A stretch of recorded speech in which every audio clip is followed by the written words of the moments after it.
लालू यादव ने बेटी के लिए अपने हनुमान को दुत्कारा। पीएम मोदी ने भर दी झोली, बना दिया मंत्री। लालू का वो हनुमान जिसे कभी बेटी के लिए लालू ने दुत्कारा था, आज वो मंच पर शपथ ले रहा था, मोदी के साथ नजर आ रहा था। लालू का वो दुत्कारना और बेटी के लिए अपने ही हनुमान को आंख दिखाना लालू को भारी पड़ा। नतीजा, जिस सीट पर लालू की पकड़ मजबूत थी वो भी हाथ से निकली और आरजेडी 25 सीटों पर सिमट गई।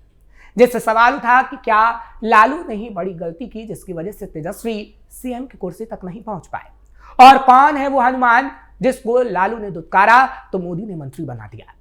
नमस्कार, कैपिटल टीवी का खास शो विवाद सवाल देख रहे हैं आप। मैं हूं आपके साथ हर्ष भारद्वाज।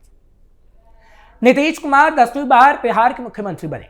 उनकी कैबिनेट में ज्यादातर पुराने चेहरे हैं, लेकिन कुछ नए मंत्री भी हैं। नए मंत्रियों की लिस्ट में रामकृपाल यादव का नाम ध्यान खींचता है। दरअसल राष्ट्रीय जनता दल की जब नींव पड़ी थी तब रामकृपाल यादव वहां मौजूद थे, यानी 2014 से पहले रामकृपाल यादव आरजेडी के प्रमुख नेताओं में से एक रहे।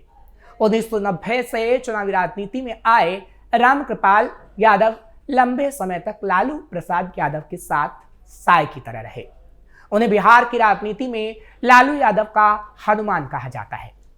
खुद रामकृपाल यादव भी स्वीकारते हैं कि लालू यादव उन्हें बेटा और भाई की तरह प्यार करते थे।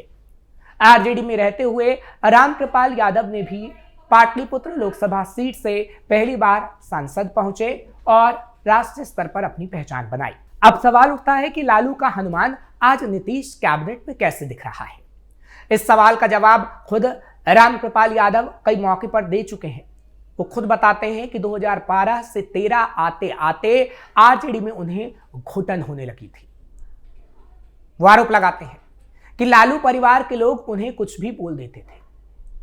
लालू राबड़ी के जिन बच्चों को उन्होंने गोद में खिलाया था वो उनसे ठीक ढंग से बात तक नहीं करते थे। हद तो तब हो गई थी जब लालू प्रसाद यादव को अपनी बड़ी बेटी मीसा भारती को राजनीति में लॉन्च करना था, तब उन्होंने रामकृपाल यादव की पाटलिपुत्र सीट को ही चुना। आरजेडी में दरी बिछाने से राजनीतिक पारी शुरू करने वाले रामकृपाल यादव इस बेकदरी को बर्दाश्त नहीं कर सके और उन्होंने 2014 के लोकसभा चुनाव से ठीक पहले बीजेपी में जाने का फैसला लिया। रामकृपाल यादव को आज भी इस बात का दुख है कि लालू प्रसाद यादव ने उन्हें एक बार भी आरजेडी में बने रहने के लिए नहीं रोका, ना ही पार्टी में रहते हुए उनकी हो रही बेइज्जती पर कुछ भी कहा। बीजेपी ने रामकृपाल यादव को सिराखों पर बिठाया। लालू परिवार और आरजेडी में बेइज्जती झेलकर आए रामकृपाल यादव को बीजेपी ने सिराखों पर बिठाया। रामकृपाल यादव खुद स्वीकारते हैं कि उन्होंने प्रधानमंत्री नरेंद्र मोदी की वजह से बीजेपी ज्वाइन की थी। 2014 और 2019 के लोकसभा चुनाव में रामकृपाल यादव ने लालू राबड़ी की बड़ी बेटी मीसा भारती को पाटलिपुत्र सीट से हराया था।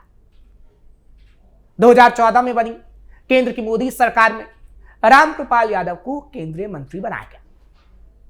2024 के लोकसभा चुनाव में मीसा भारती के हाथों रामकृपाल यादव हार गए, तब बीजेपी ने उन्हें 2025 के विधानसभा चुनाव में दानापुर विधानसभा सीट से प्रत्याशी बनाया, यानी इस विधानसभा चुनाव में जो अभी बिहार के अंदर हुए। अब जब वो चुनाव जीत गए हैं तो उन्हें बिहार सरकार में पहली बार मंत्री बनाया गया। रामकृपाल से लालू फैमिली ने पाल ली कड़वाहट। रामकृपाल यादव मानते हैं कि लालू प्रसाद यादव और राबड़ी देवी के परिवार ने ना जाने उनसे इतनी कड़वाहट क्यों पाल रखी है। लालू यादव जब बीमार थे तब रामकृपाल यादव ने कई बार उनसे मिलने की कोशिश की, लेकिन परिवार के लोगों ने उन्हें ये मौका तक नहीं दिया। अस्पताल पहुंचकर कई घंटे इंतजार के बाद भी रामकृपाल यादव को लालू यादव से मिलने तक नहीं दिया गया। रामकृपाल यादव ने बेटे की शादी में लालू यादव के पूरे परिवार को आमंत्रण भेजा था, लेकिन वहां से कोई नहीं आया। वहीं तेजस्वी यादव के रिसेप्शन में बीजेपी के तमाम नेताओं को आमंत्रित किया गया, लेकिन रामकृपाल यादव को आमंत्रण तक नहीं भेजा गया था। रामकृपाल यादव कहते हैं कि व्यक्तिगत तौर पर लालू प्रसाद यादव, राबड़ी देवी और उनके बच्चों को लेकर उनके मन में कुछ भी नहीं है, लेकिन आरजेडी ने कभी उन्हें कुछ समझा ही नहीं। दानापुर से कैसे यादव वोट बैंक में की सेंधमारी। रामकृपाल यादव ने इस बार यादव वोट बैंक में सेंधमारी की। दरअसल दानापुर विधानसभा में 3,74,193 वोटर हैं। अनुमान के मुताबिक यहाँ यादव वोटरों की संख्या सबसे ज्यादा यानी करीब 22% है।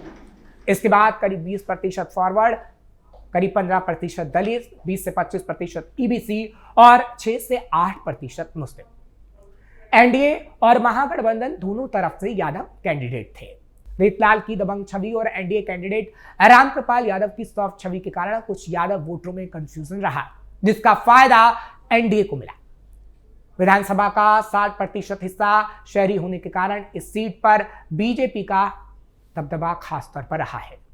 वैश्य वोटर की बात करें या फिर ईबीसी की बात करें तो वो भी बीजेपी की तरफ ही रहा। पिछले 5 विधानसभा चुनाव की बात करें यानी 2005, 2010, 2015, 2020 में से 4 में बीजेपी जीती, 2020 में आरजेडी जीती।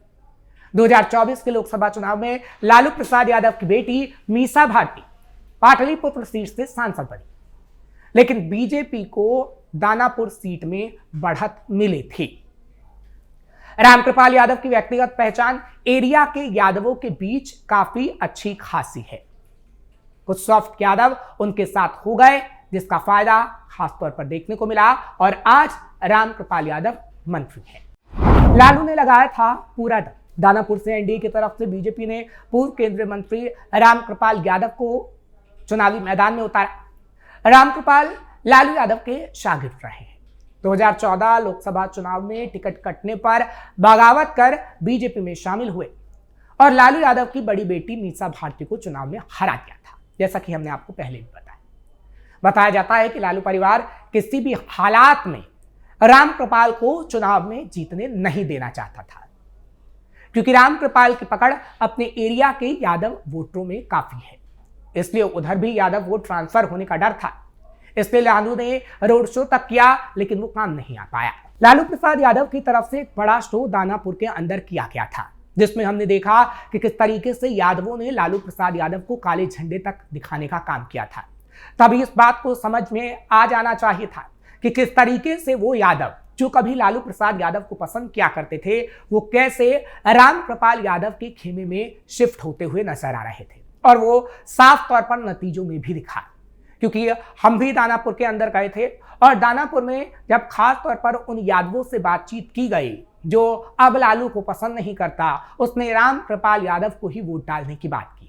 हालांकि रीतलाल यादव जो कि जेल में हैं और उनके लिए सवाल पूछा गया तो साफ तौर पर लालू के लिए और रीतलाल के लिए यही कहा गया कि उन्होंने आज तक कोई काम हमारे एरिया में नहीं किया। थोड़ा सा और आगे जाने पर भी लालू यादव और रीतलाल की पूरी सच्चाई सामने आई।